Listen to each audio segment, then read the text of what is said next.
नमस्कार दोस्तों। आज आपको सुनाने जा रही हूँ मालती जोशी जी की कहानी कबाड़।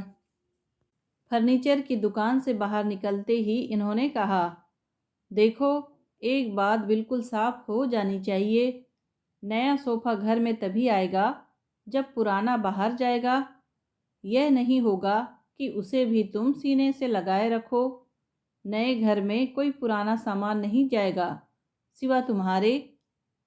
यह जुमला, यह मजाक अब इतना घिस चुका था कि मुझे ना तो हंसी आई ना ही गुस्सा आया।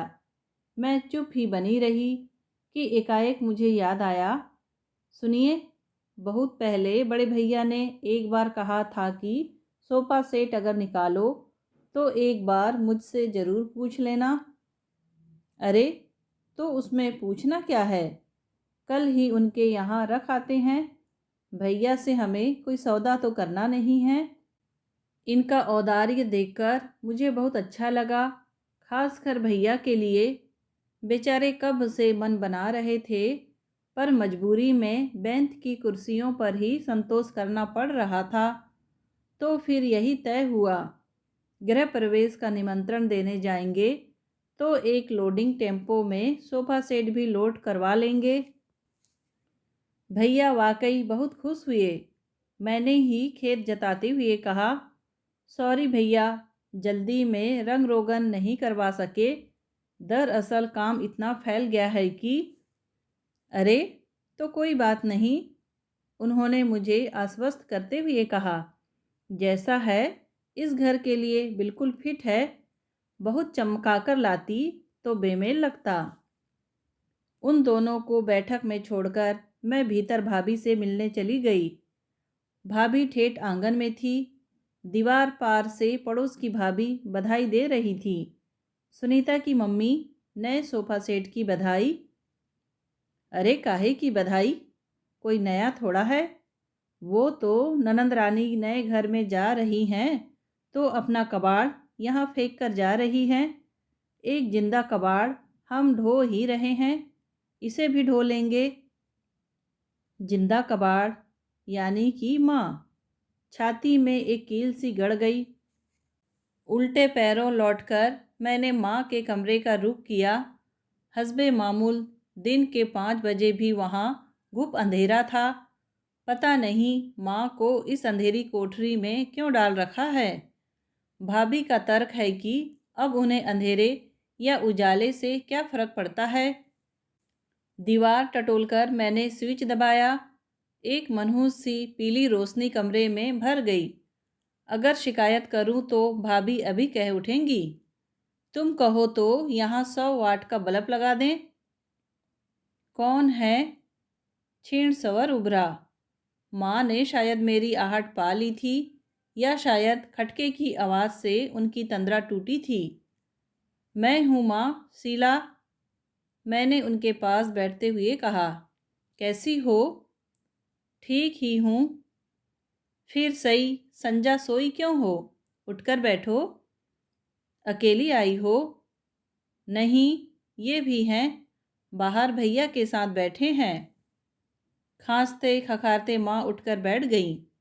तब तक मेरी आंखें उस रोशनी की अभ्यस्त हो चुकी थी। मैंने माँ की ओर देखा। बिखरे उलझे बाल, बदन पर झूलता ब्लाउज, ऊपर का बटन टूटा हुआ, गले में आंचल जैसा कुछ बेतरतीब सा। अच्छा ही हुआ जो ये मेरे साथ भीतर नहीं आए। ठीक है, माँ बूढ़ी हैं, अंधी हैं, पर क्या उनका विभत्स होना भी जरूरी है? कौन विश्वास करेगा कि कभी उनकी सुघड़ता के चर्चे सारी बिरादरी में थे। बहू बेटियां उनसे पहनने ओढ़ने का सलीका सीखती थी। उनकी सिलाई कढ़ाई के नमूने मोहल्ले भर में घूमते थे। उनकी रसोई की महक से पड़ोसियों के मुंह में पानी भर आता था। क्या वक्त के हाथों आदमी इतना निरुपाय हो जाता है, या कि आंखों की रोशनी जाते ही माँ फालतू हो गई है? एक असहन रोष से मैं भर उठी। खींच कर कहा, ये किसका ब्लाउज पहने हो तुम? भाभी का? क्या पता किसका है। और कंगई कब से नहीं की? वो मरी कुसुमा 2 दिन से गायब जो है। एक कुसुमा नहीं आई तो क्या हुआ? घर में भाभी है, सुनीता है। वे क्या माँ के बाल नहीं बांध सकती? और इतना काम तो माँ खुद भी कर सकती हैं। करना चाहिए, पर शायद उनका उत्साह ही चूक गया है। मैंने कुछ नहीं कहा, चुपचाप उठकर आले से तेल और कंघी उठा लाई। सिर में खूब सारा तेल डालकर बाल उलझाती रही। मन आंसुओं से भीगता रहा, साथ ही मेरा बड़बड़ाना भी जारी था। दिन भर कमरे में घुसी रहती हो, शाम को थोड़ा बाहर बरामदे में बैठ लिया करो। कुछ नहीं तो आंगन में ही चहलकदमी कर लिया करो। पाँव अगर जाम हो गए तो कोई नहीं पूछेगा। अभी जैसे बहुत पूछ हो रही है। तभी तो कहती हूँ, हाथ पैर दुरुस्त रखो। अच्छा, अब जरा हाथ मुंह धोकर आ जाओ, तब तक मैं तुम्हारे लिए कपड़े निकालती हूँ। माँ जैसे ही बिस्तर से उतरकर खड़ी हुई, मैं देखती रह गई। साड़ी के नाम पर एक चिंदी सी बदन पर झूल रही थी। माँ, ये तुमने क्या सॉन्ग बना रखा है? ठीक से साड़ी क्यों नहीं पहनती? अरे, एक आध बार बाथरूम में लिथड़ गई थी तो दुल्हन ने 3-4 साड़ियाँ दो फाड़ करके रख दी। कहती हैं, जब संभलती नहीं है तो पहनने से क्या फ़ायदा, यूं ही धोने के लिए ढेर हो जाता है, और वैसे भी तो लेटे ही रहना है। दुख और अचरज में डूबी मैं माँ का करुण चेहरा देखती रह गई। और तुम कहती हो घुमा फिरा करो। बताओ, ऐसी नंग धड़ंग घूमती मैं अच्छी लगूंगी? आंगन तक जाते भी मुझे शर्म आती है। एक सांस भरकर माँ अभ्यस्त कदमों से दीवार का सहारा लेकर मुंह हाथ धोने चली गई। उनका वह विपन्न रूप मुझसे देखा नहीं जा रहा था। वे लौट कर आईं तो मैंने कहा, माँ, इससे तो अच्छा है कि तुम गाउन पहनो। कहो तो कल ही ले आऊं। ले आओ, उन्होंने कसेले स्वर में कहा। बहू ने लहंगा फरिया पहना दी है, अब तुम गाउन पहना दो। बुढ़ापे में जितनी फजीहत होनी है हो जाए। उस चर्चा को मैंने फिर वहीं विराम दे दिया। उनके कपड़े बदलवाते हुए कहा, चलो अब चलकर अपने जमाई राजा से मिल लो। गृह प्रवेश का निमंत्रण देने आए हैं। हम लोगों के बाहर आते ही ये उठ खड़े हुए। माता जी प्रणाम। जीते रहो बेटा, माँ ने आवाज़ की दिशा में हाथ उठाकर कहा। उन लोगों को बैठक में छोड़कर मैं भीतर चली आई। भाभी किचन में हमारे लिए नाश्ता बना रही थी। विजय विनय प्लेट वगैरह लगा रहे थे। वाह भाभी, प्याज के पकोड़े, मैंने बेवजह हुलसते हुए कहा। भाभी को खुश रखना जरूरी था। भाभी, खाने पीने में मैं असली बात ही भूल जाऊंगी। इस रविवार को गृह प्रवेश है, आप सबको सुबह से आना है। मैंने जानबूझकर छुट्टी का दिन चुना है। और हाँ, माँ को भी जरूर लाना। सो तो लाना ही पड़ेगा, नहीं तो किसी एक को घर पर रुकना पड़ेगा। नहीं, घर पर कोई नहीं रुकेगा, सबको आना है। सुनीता उसी समय स्कूल से लौटी थी। बोली, बुआ, सबको कहाँ बुला रही हो? बुआ इतवार को नए घर में जा रही हैं, भाभी ने बताया। सब लोग नए घर में जा रहे हैं, विजय बोला। एक हम ही हैं जो इस खंडर में पड़े हैं। खंडर में? खंडर के साथ, विनय ने कहा और दोनों फिक्स से हंस दिए। सुनीता भी मुंह फेरकर मुस्कुरा दी। मुझे अपेक्षा थी कि भाभी बच्चों को डांटेंगी, पर वे चुपचाप पकौड़े तलती रही। जाहिर था कि उनकी सह पाकर ही बच्चे बदतमीजी कर रहे थे। मन पर एक खरोंच सी लगी। विषय बदलने की गरज से मैंने कहा, भाभी, आजकल कुसुमा नहीं आ रही है क्या? माँ बता रही थी। अरे, उसका देवर नहीं रहा। कैसे? मिनी बस से टक्कर हो गई थी। बुआ, आपने तो पेपर में पढ़ा होगा, ऑन द स्पॉट ही मर गया था। भगवान भी कैसा निर्दयी है, जवान जहान लड़कों को उठा लेता है। और भाभी ने अपना वाक्य अधूरा ही छोड़ दिया, पर मेरे मन में वह पूरा होकर चक्कर काटता रहा।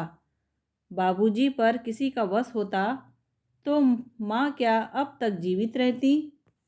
वे तो बाबूजी के पीछे पीछे ही चली जाती। उनका जी तो तब से ही उचाट हो गया था, और आंखों से लाचार होने के बाद तो वे जैसे एकदम मौन ही हो गई हैं। जीने का उत्साह ही नहीं रहा है। लेकिन यह बात भाभी को कौन समझाए। मन पर एक और खरोंच सी लगी थी, इसलिए मैंने बात बदल दी। नया विषय उठाते हुए कहा, भाभी, सुनीता की मिठाई कब खिला रही हो? अब तो एमए किए भी 2 साल हो चले हैं। अपनी लाडली से ही पूछ लो। लाडली ने मेरे कुछ पूछने से पहले ही बता दिया, बुआ साफ बात है, दादी के रहते तो मैं शादी नहीं करूँगी। क्यों? मैंने आश्चर्य से पूछा। दादी क्या मना करती हैं? उल्टे वे तो बल्कि खुश होंगी। उनके खुश होने से क्या होता है? जरा मम्मी का तो सोचिए, वे तो एकदम अकेली पड़ जाएंगी। अकेले वे किस किस को देखेंगी, कितना काम करेंगी? ये दोनों भूतनाथ तो किसी मतलब के नहीं हैं। पगली, लड़की की शादी के बाद तो हर माँ अकेली पड़ जाती है, तो क्या शादियाँ नहीं होगी? और फिर दादी के अभी कितने दिन बाकी हैं, कौन जानता है? यही तो हम समझा रहे हैं। हम तो खैर सेवा करते करते बुढ़ा ही गए हैं, तुम भी बुढ़ा जाओगी तो शादी कौन करेगा? मन एक बार फिर लहूलुहान हुआ, पर मैंने जज्ब करते हुए कहा, दिन भर के लिए एक आया रखी जा सकती है। रख तो लेंगे, पर उसे देंगे क्या? यह मरी कुसुमा 1 घंटे के लिए आती है, नहला धुलाकर कपड़े भर खींचती है, वह भी 300 रुपये लेती है। दिन भर वाली तो 1000 से कम क्या लेगी? और इतना रुपया किसके पास है? मन तो हुआ कि उतने रुपये की पेशकश कर दूं, पर संकोच कर गई। और वह अच्छा ही हुआ, क्योंकि सुनीता बता रही थी कि चाचा ने ऐसी पेशकश की थी, पर मम्मी ने मना कर दिया। बोली, हम किसी के एहसान क्यों लें? अरे, इसमें एहसान की क्या बात है? यह तो उसका फ़र्ज है, आखिर उसकी भी तो माँ है। फ़र्ज है तो फ़र्ज की तरह निभाए ना। माँ का इतना ख्याल है तो 2-4 महीने अपने पास भी रख लेना। पर उनके पास तो बहू की नौकरी का बहाना है। सब नौकरी वाले हैं, हम ही फालतू हैं जो बेगार ढो रहे हैं। मतलब कि माँ को रखना बेगार ढोना है। मन में फिर एक बार सूल सा चुभा, मैं तिल मिलाकर रह गई। भाभी छोटे पर बेहद नाराज है, पर छोटे का तर्क यह है कि बड़े भैया माँ को रखे हुए हैं तो कोई एहसान नहीं कर रहे। इतने बड़े घर में मुफ्त रहते भी तो हैं। हमारी तरह हर महीने 2,500-3,000 किराए के देने पड़ते, तब पता चलता। बड़े भैया भी जानते हैं कि छोटा अभी तक चुप है जब तक माँ है। माँ के जाते ही वह हिस्सा मांगेगा, इसीलिए घर की मरम्मत पर वे एक पाई भी खर्च नहीं करते। 60 साल पुराना वह घर धीरे धीरे खंडर बनता जा रहा है। भाभी और उनके बच्चों की आंखों में जो एक अच्छे से घर का सपना था, वह शायद धीरे धीरे धुंधला पड़ता जा रहा है। शायद इसीलिए सबके मन में इतनी कड़वाहट भर गई है। हमें तो इसी खंडर में रहना है, खंडर के साथ। विनय की यह बात फिर एक बार कानों को झनझना गई। लौटते समय मन बेहद उदास था। रह रहकर आंखों के सामने माँ का अंधेरा कमरा, मैला कुचेला बिस्तर, अस्त व्यस्त कपड़े, रूखे उलझे बाल और बदरंग चेहरा घूमता रहा। बहुत देर बाद इन्होंने मेरी चुप्पी को लक्ष्य किया। क्या बात है, बड़ी चुप चुप हो? क्या करूं, जब भी वहाँ से लौटती हूँ मन खराब हो जाता है। भाभी कभी कभी ऐसी जहर बुझी बातें करती हैं कि आग लग जाती है। टेक इट इजी यार, जो करता है ना उसे बोलने का हक देना ही पड़ता है। बेचारी दिन भर लगी रहती है तो क्या कुछ भी कहती रहेगी। सुनिए, मेरे मन में एक बात आ रही है। फरमाइए। हम माँ को अपने यहाँ नहीं ला सकते? क्यों नहीं ला सकते? ज़रूर ला सकते हैं, पर रखोगी कहाँ? क्या मतलब? इतने बड़े घर में मेरी माँ के लिए जगह नहीं निकलेगी? मेरा मतलब यह था कि वहाँ तो उनके लिए एक अलग से कमरा है। अपने यहाँ तो ऐसी कोई सुविधा नहीं है ना। 3 बेडरूम का घर है और पर वो रूम्स बढ़ गए हैं ना, 2 बच्चों के और एक हमारा, चौथे की गुंजाइश ही कहाँ है। यह तो कोई बात नहीं हुई। दिव्या माँ के साथ रूम शेयर कर सकती है। इन्होंने कोई प्रतिवाद नहीं किया। घर पहुँचने तक चुप ही बने रहे, पर बात उनके मन में खदक रही थी। यह घर जाकर पता लगा। दिव्या पानी लेकर आई तो इन्होंने कहा, बेटे तुम्हारे कमरे का इंटीरियर हो रहा है। सच पापा, उसने हुलसकर कहा। किससे करवा रहे हैं? मेरी सहेली है ना अरुणा, उसके भाई भाभी खूब अच्छा करते हैं, उनसे बात करें, हमें कंसेशन भी दे देंगे। फिलहाल तो तुम्हारी मम्मी ने यह जिम्मा लिया है। मतलब? नानी को वह घर ला रही हैं और वो तुम्हारे साथ रूम शेयर करेंगी। ओह नो, उसने दोनों कानों पर हाथ रखकर कहा। Mamma, you can't do this thing to me. No, never. और वह पैर पटकती चली गई। मैं हैरान होकर देखती रह गई। क्या यही नानी की दुलारी दिव्या है? क्या यही वह दिव्या है जो नानी के यहाँ जाने के लिए रो रो कर घर भर देती थी? नानी के पास सोने के लिए जो विजय विनय से लड़ पड़ती थी? मैं नाहक ही भाभी के बच्चों को दोष दे रही थी। मेरे अपने बच्चे भी तो वही भाषा बोल रहे हैं। मुझे उदास देखकर ये बोले, तुम्हारा इतना मन है तो माँ को ज़रूर ले आओ। रहने की ऐसी कोई समस्या नहीं है। दिव्या की इच्छा नहीं है तो माँ अपने कमरे में रह लेगी। मैं बाहर ड्राइंग रूम में दीवान पर सो लूँगा। No problem. उन्होंने बात बड़े शहीदाना ढंग से की थी।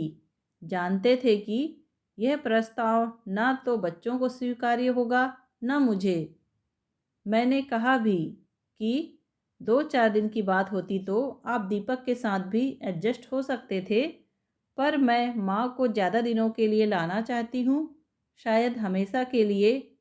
उनकी दुर्दशा मुझसे देखी नहीं जाती।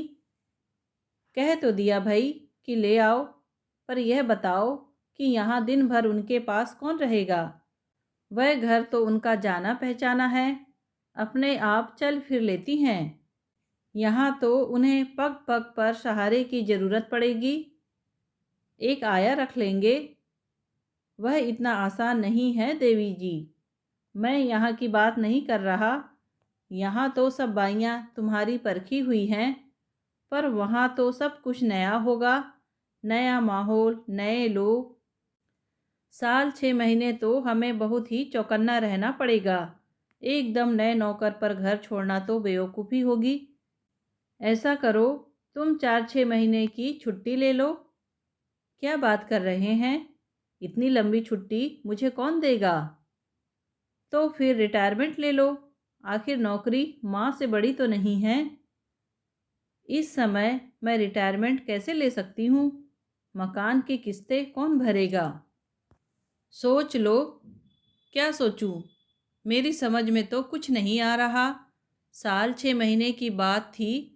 अगर सब लोग साथ देते तो माँ के ये आखिरी दिन अच्छे से कट जाते। माफ़ करना डार्लिंग, यह साल 6 महीने की बात नहीं है। तुम्हारी माँ, भगवान उन्हें लंबी आयु दे, सिर्फ आँख से लाचार हैं, बाकी एकदम चुस्त दुरुस्त है। अभी 8-10 साल आराम से चलेंगी। क्या इतने दिन उन्हें झेल सकोगी? वाकई सोचने वाली बात थी। मेरी मानो, वे जहाँ हैं उन्हें वहीं पड़ी, मेरा मतलब है बनी रहने दो। जब मन हो मिल आया करो। वे अब उनकी आदत में शुमार हो गई हैं। रोते छींकते ही सही, वे उन्हें निभा ले जाएंगे। पर तुम नए सिरे से यह सब नहीं कर पाओगी। बेकार में भैया से बुराई लेने का कोई मतलब नहीं है। ये शायद ठीक कह रहे थे। माँ जहाँ थी वहीं ठीक थी। भैया भाभी उन्हें झेलने के लिए अभिशप्त थे। मेरे साथ ऐसी कोई मजबूरी नहीं थी। फिर घर भर को नाराज करने का औचित्य ही क्या था। बस यही लगा कि माँ सचमुच एक कबाड़ हो गई हैं। कबाड़ भी ऐसा जो न रखते बनता है न फेंकते। दोस्तों, कहानी सुनने के लिए आपका धन्यवाद।